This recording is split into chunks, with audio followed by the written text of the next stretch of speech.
let's get right into it. We're going to be talking about Days Gone early review, what I've noticed within the first hour or so, and basically discuss what I found out, what I feel like is good about the game, what's bad about the game, and what's actually agreeable to the reviews here.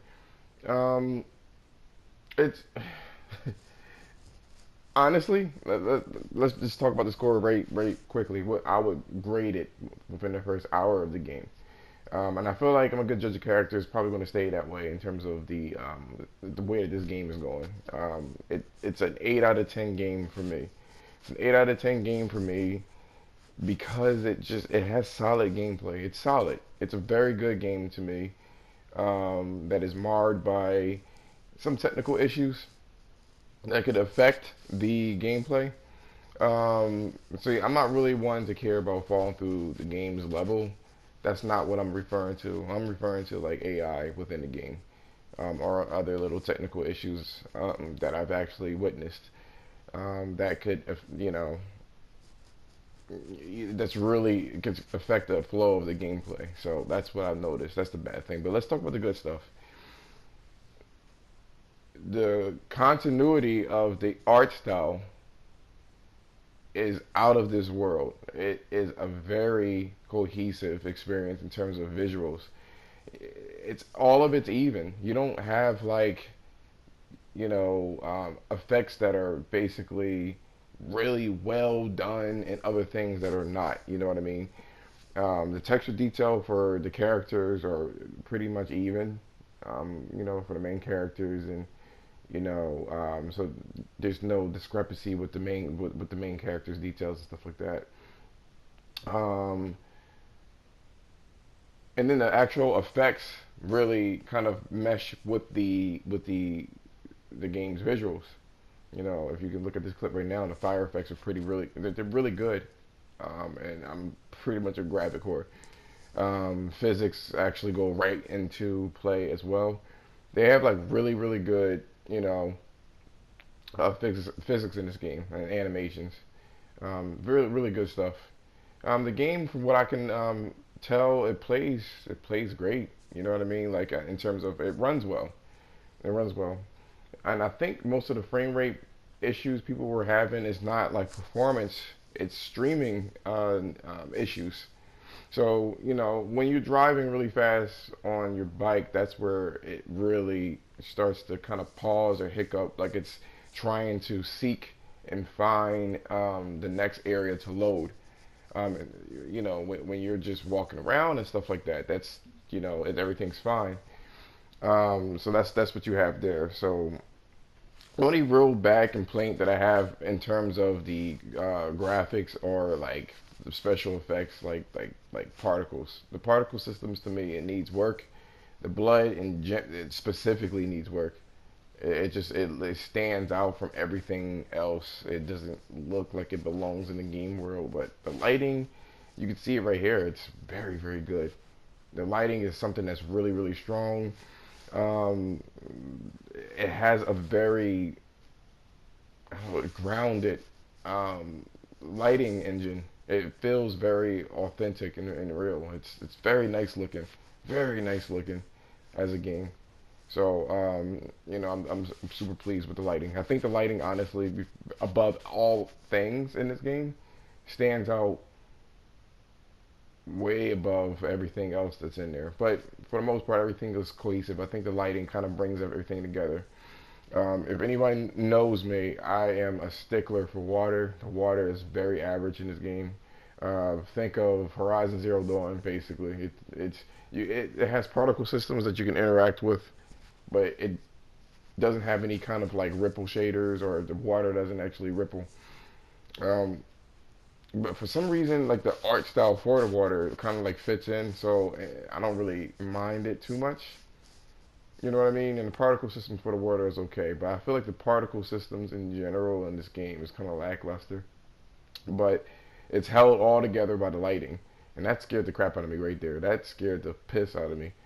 So, um, it really the problem with this game that makes it feel like it's kind of like it doesn't have the um, the problem with the game, it doesn't feel like this the typical Sony AAA polish. That's the thing about it. The main systems are top notch. I want to say, since I'm looking at it right now, it's very easy to understand. It has a nice little flow there, which is great. I love it. I love it. But the negatives, and it's the loading. The loading time. It loads for everything that breaks out of the gameplay, essentially. So like, you play God of War and they have like that single shot, camera system going on. And you play like the Uncharted series where you seamlessly go into the cutscene. Even Resident Evil had the same shit. You know what I mean? Um, Ben Studios is a small studio, so I feel like they got really. It's overwhelming to create like an open world game, and then the zombie ecosystem is basically what they have. The zombies work like different animals, and they have their own attributes, and they all work together with other NPCs and animals and things of that nature. And you have that shit going on, but um, damn, I was fucking lost train of thought. But yeah, the loading time. So anything like regarding, like the cutscenes. I mean, like I said before, you have the Naughty Dog way of like going right into action. Even Horizon Zero Dawn, goes right into action, and it's rough. You know what I'm saying? But it still doesn't go into a black screen.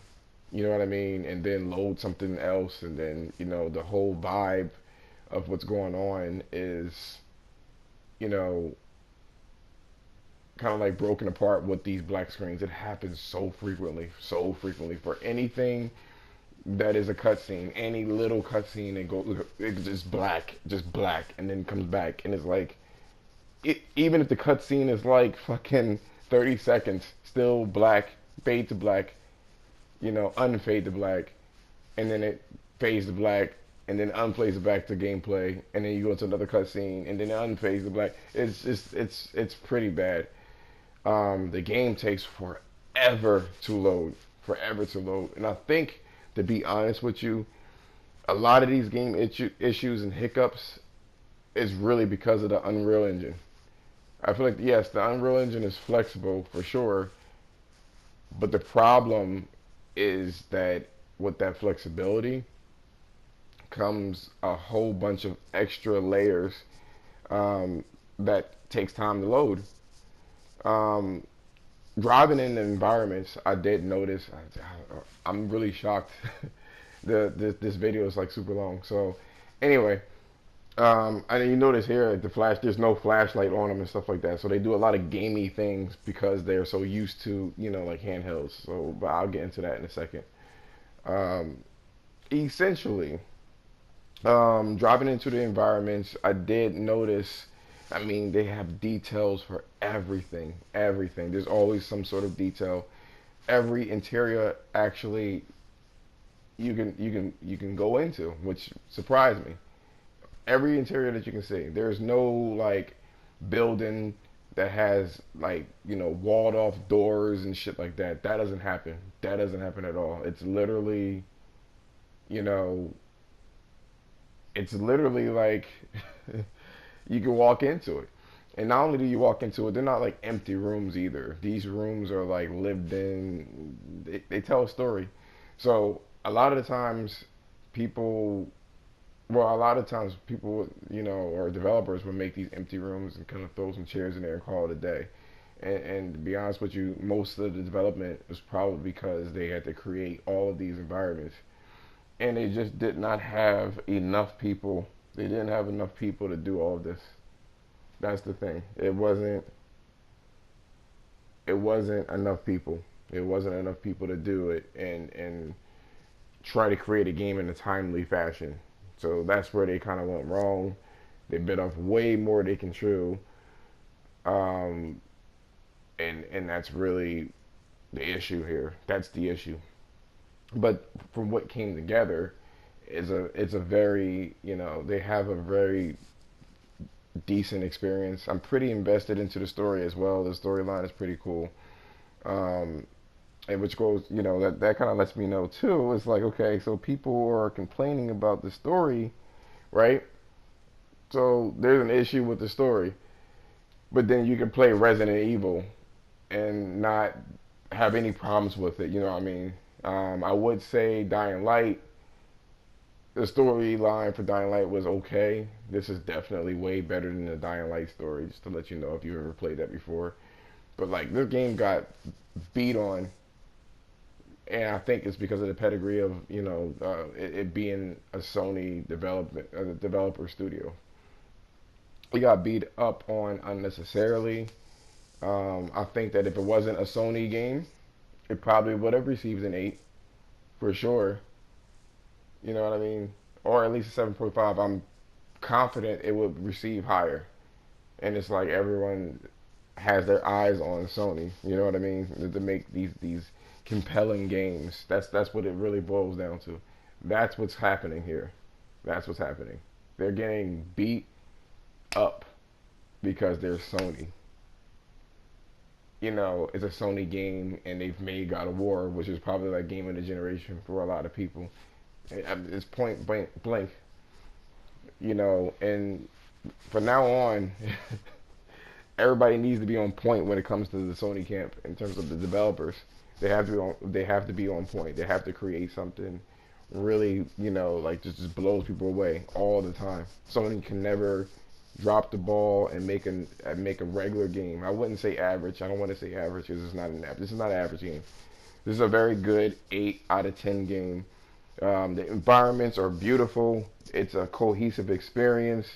It is marred by the technical issues, which let's talk about it.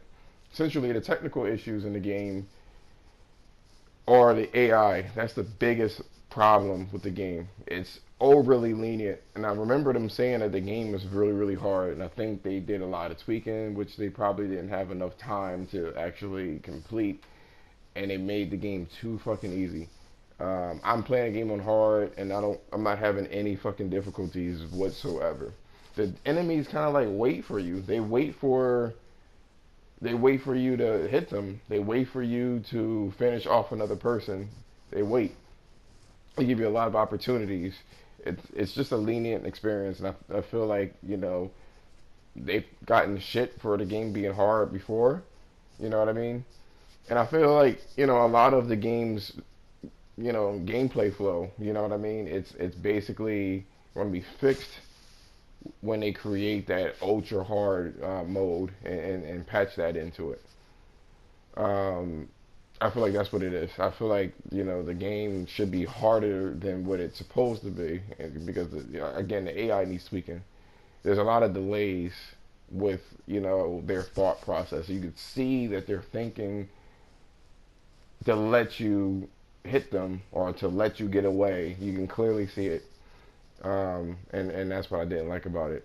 And then like the cone view for the enemies as well is overly lenient. You could just clearly tell that they were lenient. They were super lenient on the game. You can clearly tell that's what the objective was. But that's the only thing that I see. It's like no way in hell that the game should be rated a 2 out of 10. That's just I mean, I get that reviews are people's opinion. That's fucking ridiculous though, and they know it. They know who they are. Even a 5 out of 10, even a 5.5 out of 10, or a 6.5 out of 10. If you get games like State of Decay 2, where you're consistently falling through the level, or the game glitches out and you have to start all over again because there's no checkpoints, that's game breaking. That's game breaking, and it happens way too frequently. And that game got a 7.5 on IGN. The reviews are bullshit.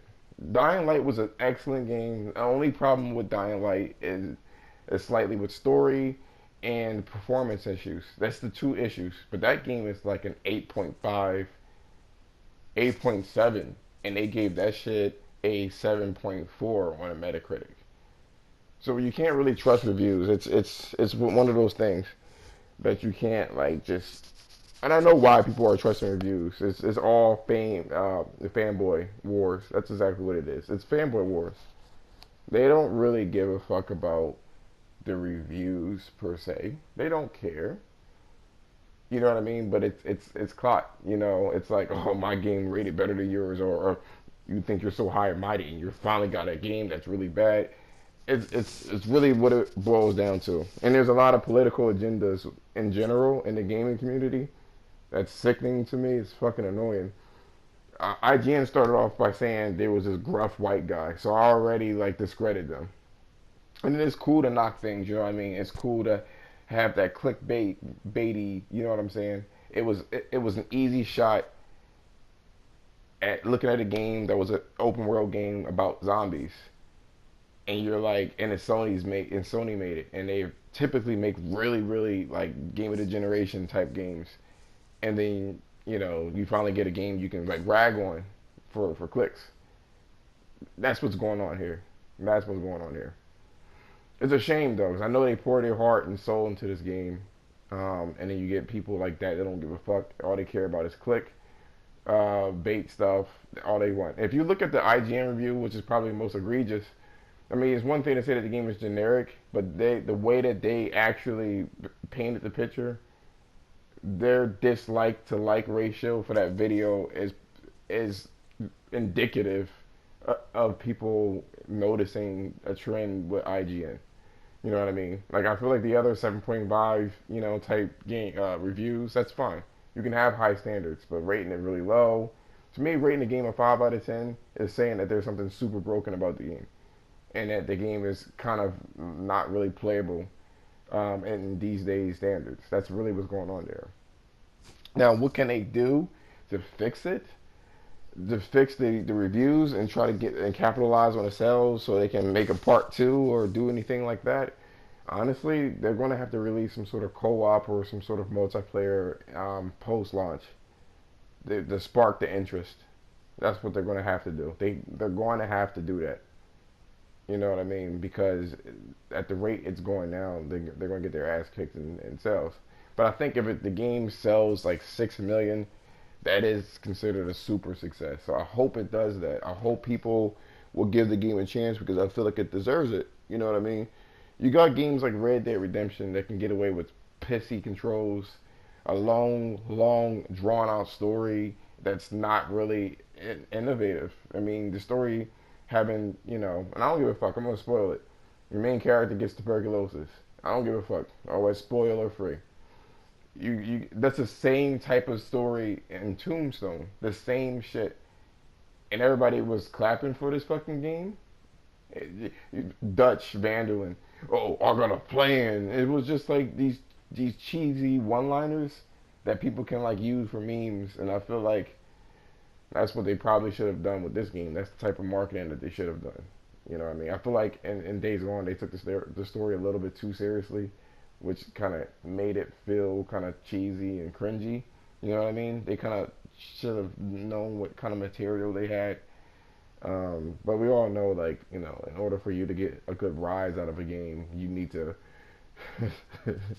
have somebody die in the beginning of the game that is vulnerable, a female or a child or anything of that nature, something like that. As long as you have something bad happening to a kid, you're gonna pull the heartstrings for, you know, like extra fucking sensitive people. That's what's really going on there. And then the game would have been a hit. And it's a shame that you can't really do any kind of original things now. I mean, in this case, you know, everyone's like, what's original about Days Gone? It's just a fucking zombie game and stuff like that. Well, it's not a zombie game that I've played before. You know what I mean? You have a vehicle, like the bike mechanics and stuff like that. I guess the closest thing would be State of Decay, where you can ride these vehicles, you know, but it's a co-op game and it doesn't have nowhere near as much. You know, that it's a different game. I feel like it could share, you know, this Days Gone game. I feel like it can share the pie of zombie games, so long as they have, you know, an identity, and they have it. The hordes essentially, and the motorcycle is the identity of the game, and I feel like co-op needs to be in the game. You know what I mean? Something like Deacon St. John that after the game is over meets another person. It could be like 4-player co-op, and you guys can clear out these hordes and things like that. But who knows? I really hope that they can tie it all together. I hope they can spark more interest in the game. Me and a coworker talked about this, and we were like, we're still getting the game, obviously, and I've gotten it. That's why I'm doing a review. But I was reading on Reset Era, people were actually returning it because of the Metacritic. But these are the same people that say that, it's just a review. It's like, it's so fucking stupid. It really is. Although, all in all, I don't want this video to go long. I thought it was gonna be shorter. Like, I thought I can get this done in like 10 minutes. Absolutely not. Partially, it's because I'm ranting and raving. But overall, the game is an 8 out of 10 to me. I don't see it faltering in the near future at all. I kind of do want a co-op or some sort of multiplayer in the game. Specifically co-op, where you can drive around and explore the city with your friends. I feel like that would be a nice little addition and create and spark, interest in the game until the next game comes out and stuff like that. I feel like they do need to add a multiplayer element for people to revisit, honestly. But yeah, it's funny how, like I said before, and then people were talking about the controls too. I'm going to say this as well. People were saying that the controls were really, really bad and shit like that. And it's like, no, they didn't say it was bad, but they said that the shooting mechanics have some sort of delay on it or whatever. There's a very heavy feel to this game for everything that you do, and I like it. I feel like it does it way better. But then when you read the gunplay, it's kind of like shoddy, and people didn't have any problem, apparently, review-wise, with Red Dead Redemption. Somehow they were okay with that game. And somehow they were okay with that long ass storyline that just went on forever, and they were okay with the poor controls and just the stupid ass gaming decisions. But they can complain about a flashlight that doesn't exist on Deacon for gameplay reasons. To me, reviews. This is why reviews are shit. This is why when you review something, you should not put your feelings into it. You should say basically, is the graphics good or bad? Is the camera good or bad? Is the features that they have in there good or bad? And that's it. You should not be injecting, I feel like this, I feel like that. It should be facts. Does it run well? Does it not run well? Is the gameplay flow, cohesive? And that's pretty much it. The only time you can get away with an opinion is honestly if you're talking about